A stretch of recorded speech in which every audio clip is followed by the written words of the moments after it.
Assalamu alaikum everyone.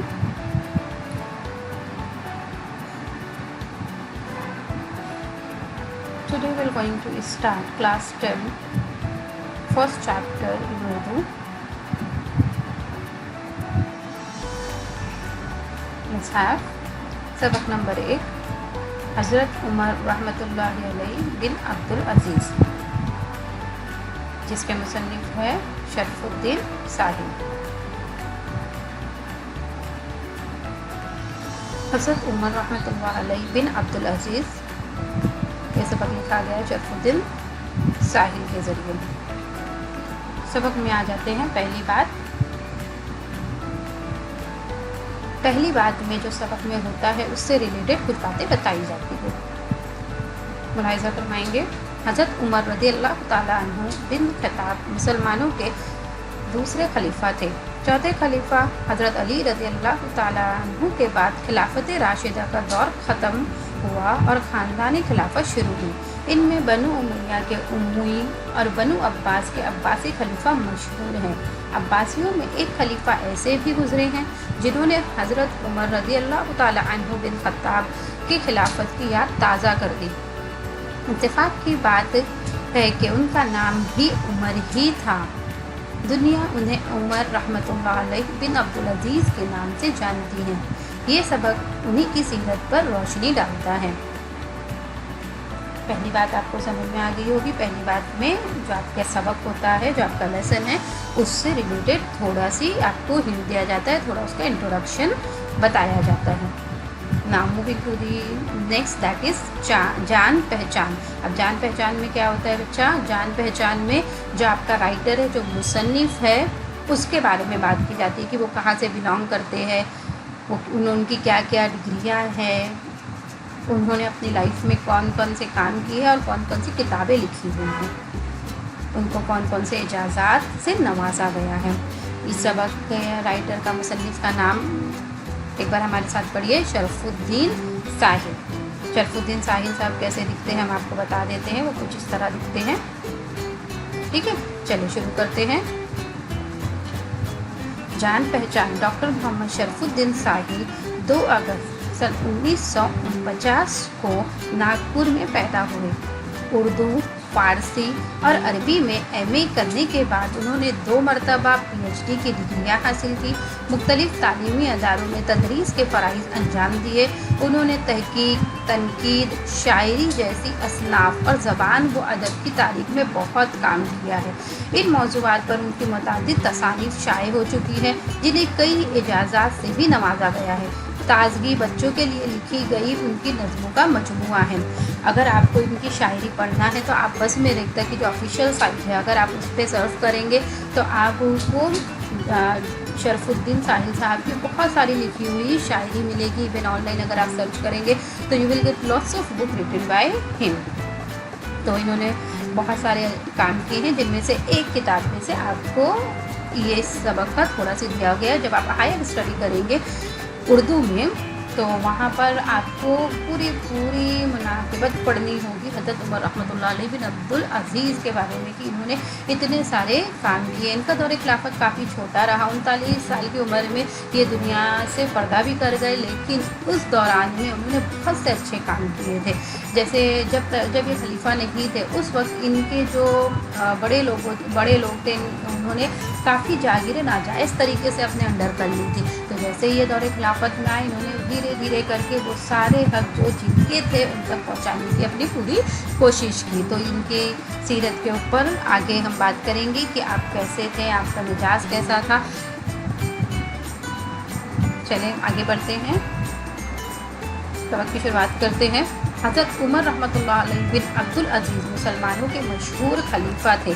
खलीफा बनने से पहले वो बड़ी शान और शौकत की ज़िंदगी गुजारते थे, लेकिन खलीफा बनते ही उनकी ज़िंदगी बिल्कुल बदल गई।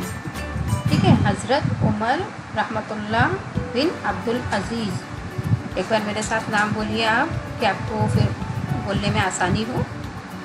हज़रत उमर रहमतुल्लाह अलैहि बिन अब्दुल अज़ीज़। ठीक है, तो ये बड़ी शान शौकत से ज़िंदगी गुजारते थे, पर जब खलीफा बने तो इन्होंने सबसे पहले जो चीज़ छोड़ी वो था उनका शाहाना ठाट और बाट। उन्होंने शाहाना ठाट और बाट तर्क कर दिया यानी छोड़ दिया। अपने सारे कीमती लिबास, सामान और बीवी के जेवरात बैतुल माल में दाखिल करा दिए। अपना ही नहीं छोड़ा, अपने घर वालों का भी छुड़वा दिया। देखिए, अपने सारे कीमती लिबास, सामान और बीवी के जेवरात बैतुल माल में दाखिल करा दिए। ठीक है, बैतुल माल क्या होता है? इस्लामी हुकूमत का खजाना होता है, एक इस्लामी हुकूमत का खजाना होता है जिसे बैतुल माल कहा जाता है। मतलब वो सब जो ज़रूरतमंद होंगे उनके लिए इस्तेमाल होगा। तो उन्होंने ना सिर्फ अपनी कीमती लिबास बल्कि अपनी बीवी के जेवरात भी बैतुल माल में दाखिल करा दिए और इंतहाई सादा और पाकीज़ा ज़िंदगी गुजारने लगे। खलीफा बनने के बाद वो बिल्कुल सादा लिबास पहनते, मामूली खाना खाते और कच्चे से मकान में रहते थे। उनकी बीवी बच्चों की ज़िंदगी भी सादगी से गुजरने लगी। वो चाहते तो अपनी बीवी बच्चों को लजीज खाना खिला सकते थे, उम्दा कपड़े पहना सकते थे, लेकिन उन्हें बैतुल माल से रकम लेना गवारा ना था।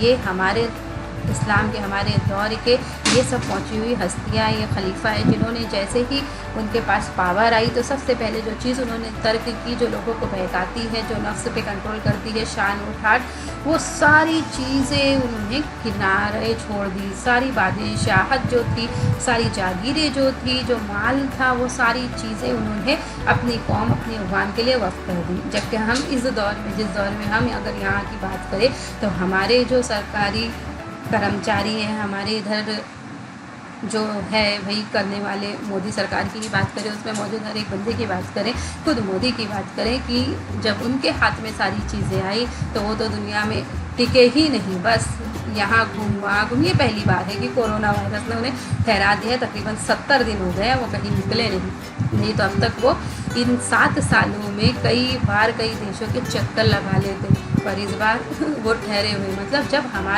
हमारे दौर के लोगों को कोई हुकूमत मिलती है, कोई प्लेस मिलती है तो सबसे पहले शाहाना हो जाते हैं, मतलब उनके ठाट बाट बढ़ जाते हैं। पर इस्लाम में देखिए सादगी जो है वो सबसे मेन है। ठीक है, चले आगे बढ़ते सबक में। एक मरतबा का जिक्र है कि ईद करीब थी, सब लोग अपने बच्चों के लिए नए कपड़े बनवा रहे थे। हज़रत उमर रहमतुल्लाह अलैहि बिन अब्दुल अजीज़ के बच्चों ने भी अपनी माँ से नए कपड़ों की फरमाइश की यानी डिमांड की। उनसे मांगा कि अम्मी, जिस तरह से सबके कपड़े बन रहे हैं तो हमें भी नए कपड़े सिलवा दीजिए। माँ बेचैन हो गई। अब सही बात है, माँ के आगे अगर कोई बच्चा फरियाद करे तो माँ खुद खाए पिए ना, लेकिन बच्चों का पूरा करके देती है। और वो भी बच्चे किसके हैं? दौर के खलीफा के। और वो अपनी अम्मा से फरमाइश करें, अपनी माँ से फरमाइश करें कि हमें नए कपड़े दिलवा दीजिए, क्योंकि हर कोई ईद पे नए कपड़े पहनने वाला है। वो शौहर की खिदमत में ये बात लेकर हाजिर होती है। वो शौहर की खिदमत में हाजिर हुई और सारा हाल बयान किया। बीवी की बात सुनकर उन्होंने फरमाया, किसने फरमाया? हज़रत उमर रहमतुल्लाह अलैहि बिन अब्दुल अजीज़ ने फरमाया, फ़ातिमा, मेरे पास इतनी रकम कहाँ है कि बच्चों के लिए नए कपड़े बनवा सकूं। आप देख रहे हैं सादगी का लेवल, देखिए आप यहाँ पर कि वो खुद खलीफा हैं, उनके हाथ में हर एक चीज़ है, पर उन्हें इस बात का ज़्यादा एहसास है कि अगर मैं खलीफा हूँ, मेरे पास सारी चीज़ें हैं, तो उस पर मुझसे ज़्यादा मेरी कौम का, मेरी अवाम का हक है। हालांकि बैतुल माल की सारी जिम्मेदारी उनके पास है, सारे पैसे उनके पास, हर एक चीज़ है, पर फिर भी वो उसे अपना ना जानते हुए अपनी कौम का जान रहे हैं। और क्या कह रहे हैं कि फ़ातिमा, मेरे पास इतनी रकम कहाँ कि बच्चों के लिए नए कपड़े बनवा सकूं। हज़रत उमर रहमतुल्लाह अलैहि बिन अब्दुल अजीज़ इंतहाई ईमानदारी से बैतुल माल की हिफाजत करते थे। नहाने या वज़ू करने के लिए सरकारी बावर्ची खाने में गर्म किया हुआ पानी भी इस्तेमाल नहीं करते थे। उन्हें बैतुल माल में रखी हुई मुश्क को सूंघना तक गवारा ना था। ये देखिए आप, मुश्क को सूंघना तक गवारा नहीं था। मुश्क क्या होती है? एक ख़ास हिरन की नाक से हासिल होने वाली खुशबूदार चीज़ होती है, समझ रहे हैं? खुशबू पे किसी का कंट्रोल नहीं होता, लेकिन आपका जो किरदार था वो इतना ज़्यादा नुमाया था कि आप बैतुल माल में रखी हुई मुश्क को यानी खुशबू को भी सूंघना गवारा नहीं करते थे। और हम लोग का क्या आलम है?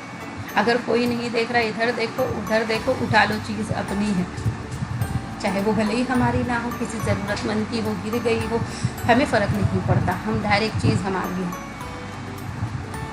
ٹھیک ہے, تو ذرا ہم اپنے آپ نا معائنہ کرتے جائیں گے, جس طرح سے جیسے جیسے ہم حضرت عمر رحمۃ اللہ علیہ بن عبدالعزیز کے بارے میں جانتے جائیں گے. چلیں آگے دیکھتے ہیں. ایک رات وہ کسی سرکاری کام میں مصروف تھے. اس کام کے لیے سرکاری چراغ جل رہا تھا. اتنے میں ایک ملاقاتی صرف ان کی خیریت دریافت کرنے کے لیے آ گیا. انہوں نے سرکاری چراغ بجھا دیا اور اپنا ذاتی چراغ منگوا کر جلایا. ہم دیکھتے ہیں وہ کچھ کام کر رہے تھے جو سرکاری تھا, یعنی قوم سے ریلیٹڈ کام تھا. تو اس وقت کون سا چراغ جل رہا تھا؟ وہ چراغ جل رہا تھا جس میں ڈالا گیا تیل سرکاری پیسے کا تھا. اب اسی وقت کوئی ملاقاتی ان سے ملنے آ گیا, کوئی جان پہچان والا ان سے ملنے آ گیا. تو انہوں نے سب سے پہلا کام جو کیا وہ تھا سرکاری چراغ بجھا دیا, کیونکہ اب کام جو ہے وہ ان کا ذاتی ہو گیا تھا. کوئی ان سے ان کا حال چال پوچھنا آیا تھا, ان کے عوام کے بارے میں بات نہیں کرنے آیا تھا. تو ان کا آپ مزاج دیکھیں, انہوں نے سرکاری چراغ تک بجھا دیا کہ کہیں مجھ پہ اس کا بھی الزام نہ لگ جائے کہ میں سرکاری چراغ سے اپنے پرسنل کام کر رہا ہوں. اور ہمارے ادھر کیا ہوتا ہے, اگر ہم کوئی پرٹیکولر جگہ کام کر رہے ہیں تو وہاں کی ساری موجود چیزوں پر ہمارا خود کا حق ہو جاتا ہے, پروفیشنلی بھی پرسنلی بھی. اگر میں آپ کی طرف سے بولوں تو ہم جہاں جو کلاس میں بیٹھتے ہیں وہاں کی ہر ایک چیز پر ہمارا اپنے آپ کی حق ہو جاتا ہے, چاہے وہاں کی در و دیوار وہ ہم اپنی مرضی سے اس پہ لکھتے ہیں friends for ever and blah بلا فلاں چیزیں, بہت سی چیزیں لکھ دیتے ہیں. ایک کلاس سے باہر نکلتے ہیں ہم لائٹ پنکھا بند کرنا ضروری نہیں سمجھتے. یہ ساری ذمہ داریوں کا ہونا بہت ضروری ہے. ہمیں یہ سبق یہی چیزیں بتانے کے لیے ہمارے اقتباس میں ڈالا گیا ہے. چلیں آگے بڑھتے ہیں.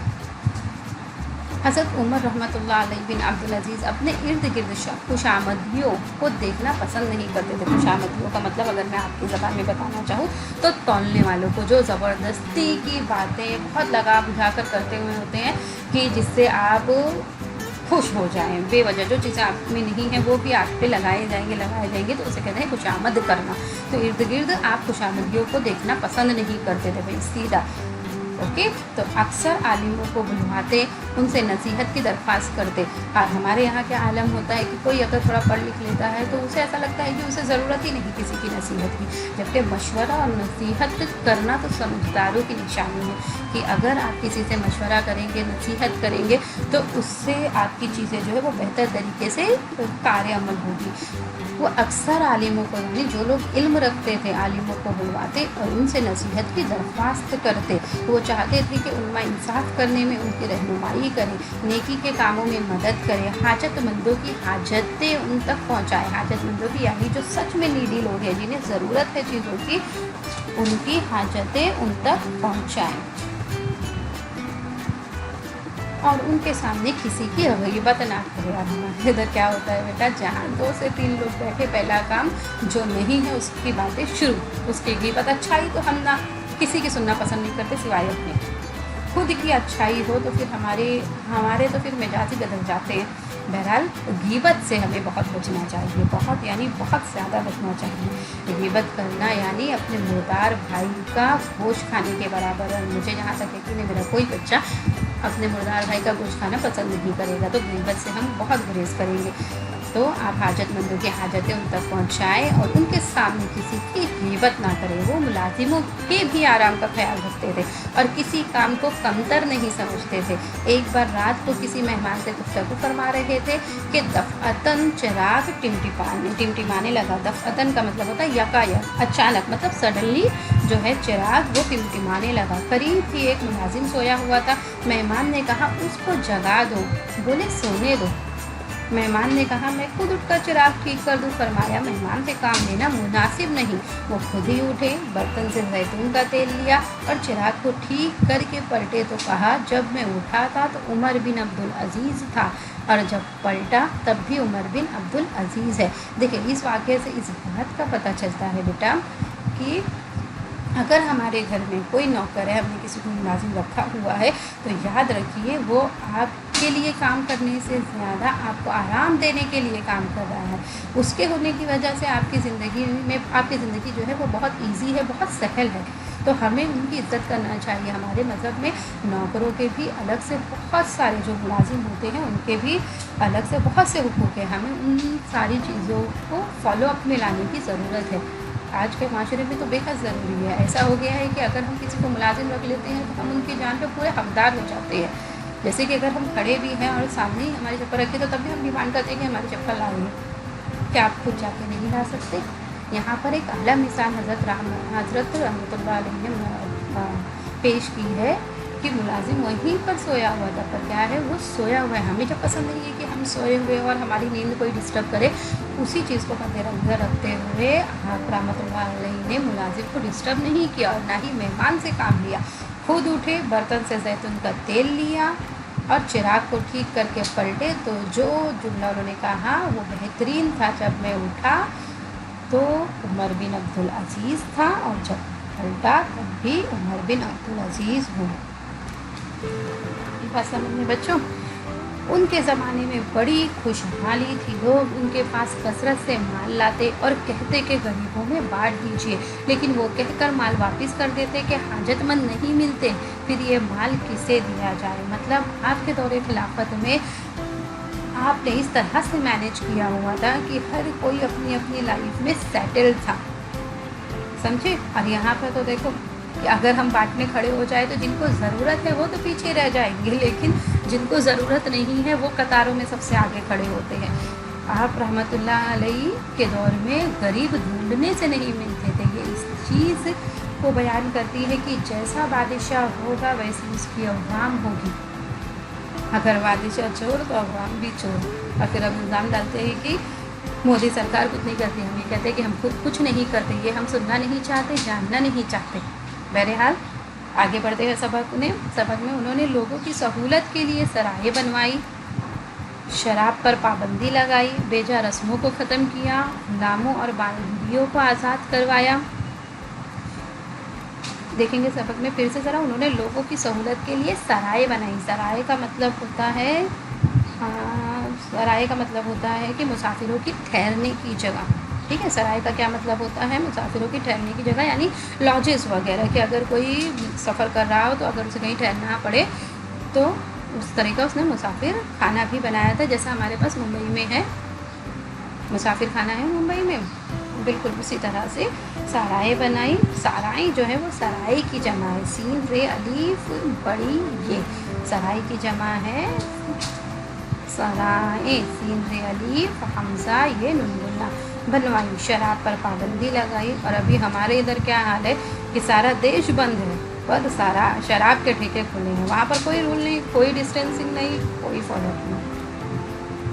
बेजा रस्मों को ख़त्म किया, गुलामों और बांदियों को आज़ाद कराया और शाही ख़ानदान के लोगों और हुकूमत के अफसरों के जुल्म व सितम से अवाम को निजात दिलवाई।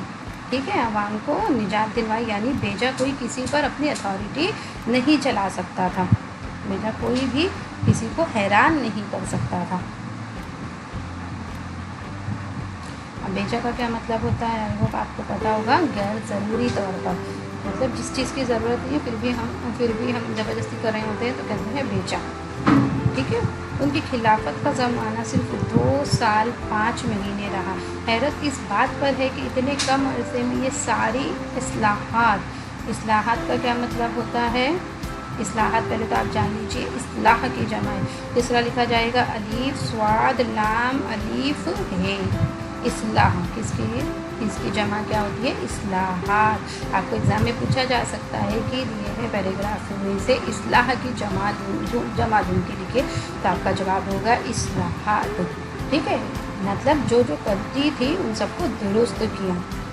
ये सारी इस्लाहात अमल में आई, यानी गलतियों को दुरुस्त किया गया। तारीख में ऐसे आदिल, नेक और परहेजगार हाकिम की मिसाल मुश्किल से मिलती है। आदिल का मतलब क्या होता है? इंसाफ करने वाला। तो तारीख में यानी अगर हम हिस्ट्री उठाकर देखें तो ऐसे इतने ज़्यादा इंसाफ करने वाले परहेजगार हाकिम की मिसाल शायद ही आपको मिले। तो ये सबक हमको क्या सीख देता है बच्चों कि आप अगर किसी पोस्ट पर हो तो उससे रिलेटेड आपको बहुत ही आदिल, नेक और परहेजगार बनना है। इंशाअल्लाह आप सबक का खुद से मुताला करेंगे। आप सबसे पहला काम अब एक उर्दू की नोटबुक बनाएंगे, नोटबुक, और उस नोटबुक में पहला काम आप पहले सफ़े पे फहरिस्त के लिए जगह छोड़ेंगे और उसके बाद टाइटल डालने के बाद आप अल्फाज मानी जिस तरह से आपको प्रेजेंट की गई है एज इट इज़ आप कॉपी करेंगे और उसे आप याद करेंगे। आज के आज इतना काम आपका मुकम्मल हो जाना चाहिए। जब आप अल्फाज बानी लिख कर याद कर लेंगे तो आप नेक्स्ट सेशन की तरफ यानी मशक़ी सरगर्मियों की तरफ आएंगे।